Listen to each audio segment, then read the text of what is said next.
अगर आप social media ठीक ठाक तरीके से इस्तेमाल करते हैं और चुनाव पर भी नजर बनाए रखते हैं तो आपने अब तक एक वीडियो जरूर देखी होगी।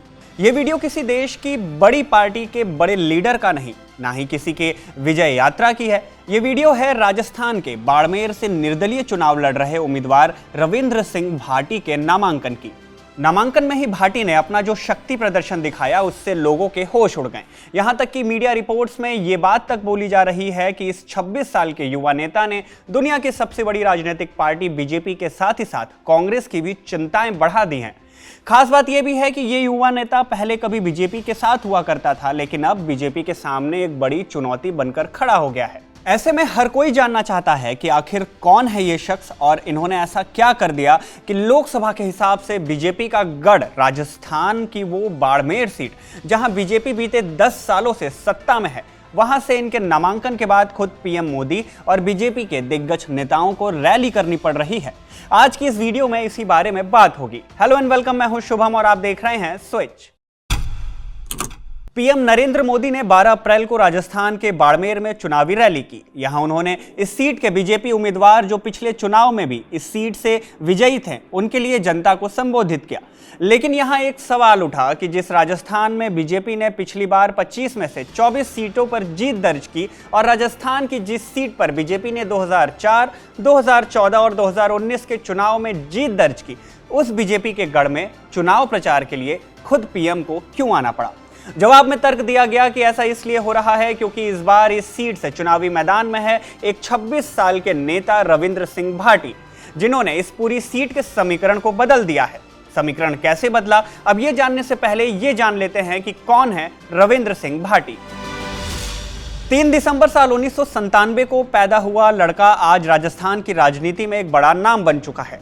जन्म की तारीख का जिक्र इसलिए किया क्योंकि आप इस बात का अंदाजा लगा सकें कि आज के हिसाब से इस शख्स की उम्र क्या होगी। 26 साल की उम्र में इस युवा नेता ने देश की सबसे बड़ी पार्टी के साथ ही साथ कांग्रेस के लिए भी एक बड़ी चुनौती खड़ी कर दी है। ये बात हम नहीं कह रहे, राजनीति के जानकारों के हवाले से मीडिया रिपोर्ट्स में ऐसी ही बातें चल रही हैं। इस वक्त राजस्थान की राजनीति में जिस रविंद्र सिंह भाटी का नाम कांग्रेस के साथ ही साथ बीजेपी के लिए एक बड़ी चुनौती के तौर पर देखा जा रहा है, वो रविंद्र भाटी कम समय के लिए ही सही पर कभी बीजेपी का ही एक अहम हिस्सा हुआ करता था। बात है पिछले साल यानी साल 2023 की, जब राजस्थान में विधानसभा के चुनाव होने थे। इस दौरान छात्र राजनीति से राज्य की राजनीति में आते हुए रविंद्र सिंह भाटी की भाजपा में एंट्री हुई। भाजपा में एंट्री का मकसद था विधानसभा चुनाव में शिव विधानसभा सीट से बतौर बीजेपी उम्मीदवार चुनावी मैदान में उतरना, लेकिन किसी कारणों से बीजेपी ने इन्हें टिकट नहीं दिया। इसके बाद 1 महीने के अंदर ही भाटी ने बीजेपी का साथ छोड़ा और बतौर निर्दलीय उम्मीदवार राजस्थान की शिव विधानसभा सीट से चुनाव लड़ा और 31.44% वोट पाकर इस सीट को अपने नाम किया, यानी माननीय विधायक की कुर्सी पर बैठे। लेकिन ऐसा पहली बार नहीं हुआ था कि रविंद्र भाटी ने निर्दलीय उम्मीदवार के तौर पर अपनी जीत दर्ज की हो।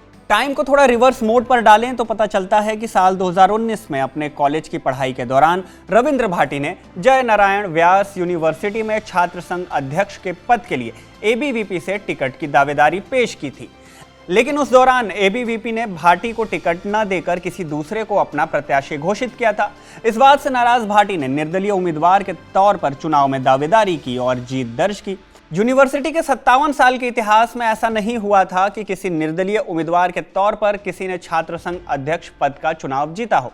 इसके बाद भाटी ने कभी पीछे मुड़कर नहीं देखा। कोरोना काल के दौरान चाहे छात्रों की फीस माफी का मुद्दा हो या गहलोत सरकार के कार्यकाल में कॉलेज की जमीन का मुद्दा, भाटी ने छात्र आंदोलन का आगे बढ़कर नेतृत्व किया। छात्र हितों के लिए वो कई बार जेल भी गए, यहां तक कि छात्रों की मांग को लेकर विधानसभा का घेराव तक किया। अपनी इस जुझारू छवि के कारण रविंद्र सिंह भाटी छात्रों और युवाओं के एक चहेते बन गए। रविंद्र सिंह भाटी तब और चर्चा में आ गए जब साल 2022 में उन्होंने अपने दोस्त अरविंद सिंह भाटी को जय नारायण व्यास विश्वविद्यालय से छात्र संघ चुनाव में अध्यक्ष का चुनाव जितवाया। एनएसयूआई ने जब टिकट नहीं दिया तो अरविंद ने एसएफआई से चुनाव लड़ा। रविंद्र भाटी ने अपने दोस्त अरविंद के चुनाव प्रचार का जिम्मा खुद अपने कंधों पर उठाया और अध्यक्ष पद के लिए हुए इलेक्शन में जीत भी दिलाई। उस दिन से राजस्थान में इस युवा की चर्चा और भी तेज हो गई। इसके बाद रविंद्र सिंह भाटी छात्र जीवन की राजनीति से उठकर राज्य की राजनीति में आ गए। पिछले चुनाव में राजस्थान की 25 में से 24 सीटों पर जीत दर्ज करने वाली बीजेपी इस बार राजस्थान में क्लीन स्वीप का टारगेट लेकर चल रही थी। लेकिन बीते 4 अप्रैल को जब रविंद्र सिंह भाटी ने बीजेपी की जीती हुई सीट बाड़मेर से निर्दलीय उम्मीदवार के तौर पर अपना नामांकन दाखिल किया और उनकी रैली में जनसैलाब उमड़ा, तो कांग्रेस के साथ ही साथ बीजेपी की भी टेंशन बढ़ती हुई नजर आई। टेंशन इसलिए भी क्योंकि जिस तरह से रविंद्र सिंह भाटी ने साल 2023 के विधानसभा चुनाव में बीजेपी उम्मीदवार स्वरूप सिंह खरा की जमानत जब्त कराई थी, राजनीतिक गलियारों में ऐसी चर्चाएं चल रही हैं कि हो सकता है कि भाटी की उम्मीदवारी से बाड़मेर सीट पर अगर किसी को सीधे तौर पर नुकसान पहुंचता है तो वो बीजेपी प्रत्याशी कैलाश चौधरी हैं। युवाओं के चहेते चेहरे की बात हो या फिर हिंदुत्व के विचारधारा की, दोनों ही मामलों में रविंद्र सिंह भाटी की अपनी पहचान है। छात्र राजनीति से चमकने के कारण रविंद्र सिंह भाटी की अपनी एक यूथ फॉलोइंग है, तो वहीं एबीवीपी जो बीजेपी की विचारधारा पर आधारित है, उसके सदस्य रहने के कारण बीजेपी की विचारधारा के समर्थक भी उनके फेवर में दिखाई देते हैं। ऐसे में यह कहना गलत नहीं होगा कि भाटी इस सीट पर कांग्रेस से ज्यादा बीजेपी का वोट काटते दिख रहे हैं। अब इसमें कोई दो राय नहीं है कि निर्दलीय उम्मीदवार के तौर पर चुनावी मैदान में उतरकर रविंद्र सिंह भाटी ने इस सीट पर त्रिकोणीय मुकाबला कर दिया है।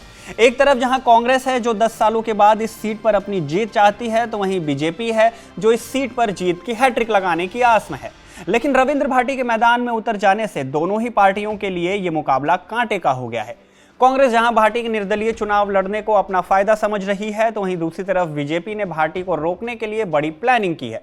बीजेपी चाहती है कि प्रधानमंत्री नरेंद्र मोदी की सभा से मूल ओबीसी और बीजेपी के मूल वोट बैंक को साधा जा सके, ताकि बीजेपी का मूल वोट बैंक भाटी के साथ न चला जाए।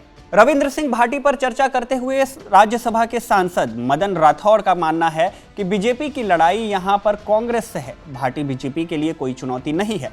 भाटी हमारा ही था लेकिन बिगड़ कर चला गया। इतना ही नहीं बल्कि भाटी को सलाह देते हुए राज्यसभा सांसद मदन राठौर ने कहा कि मैं सोचता था कि रविंद्र युवा है, थोड़ा समझदार होगा। जनता ने अगर उसे मौका दिया तो उसे राजस्थान सरकार के साथ मिलकर काम करना चाहिए था, ना कि निर्दलीय ताल ठोक देना चाहिए, और इससे वो क्या ही कर पाएगा।